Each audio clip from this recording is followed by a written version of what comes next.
நம்ம ஹீரோ ஒரு பொண்ணை வந்து கடத்துறதுக்காண்டி ஒரு ஆட்டோக்காரனை கூட்டிட்டு லிஃப்ட் கேட்டு போய் ஒரு பொண்ணை வந்து மேலேருந்து கீழே குதிச்சு கோட்டை தாண்டி அவங்க வீட்டிலேருந்து கூட்டிகிட்டு வராரு. அந்த ஆட்டோக்காரன் வச்சு லவ்வுக்கு நான் ஹெல்ப் பண்ணணும்னு சொல்லிட்டு அந்த ஆட்டோக்காரனுக்கு ஹெல்ப் பண்ணுறான். கோயிலுக்கு போய் அந்த பொண்ணுக்கும் அந்த பையனுக்கும் கல்யாணம் பண்ணிக்கலாம் பார்த்தா அங்கே தான் சாகு.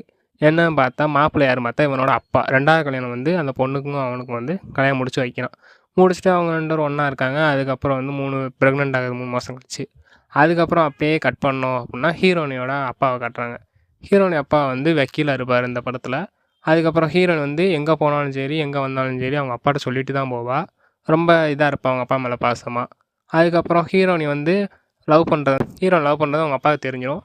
அப்புறம் கூப்பிட்டு கேட்ட என்ன நீ யாரும் லவ் பண்ணுற அப்படின்னு கேட்கும். ஆமாம் அப்படின்னு சொல்லி அவள் சொல்லிடுவா. அதுக்கப்புறம் அந்த பையனை வீட்டுக்கு கூட்டு வந்து சொல்லுவாங்க. 2 பேரும் பேசுவாங்க.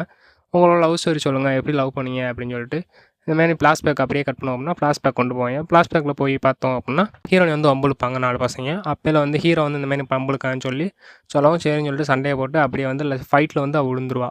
அப்புறம் என்னாச்சு அப்படின்றத பார்ட் 2ல் பார்ப்போம். மறக்காம நம்ம சேனலை சப்ஸ்கிரைப் பண்ணி வச்சுக்கோங்க.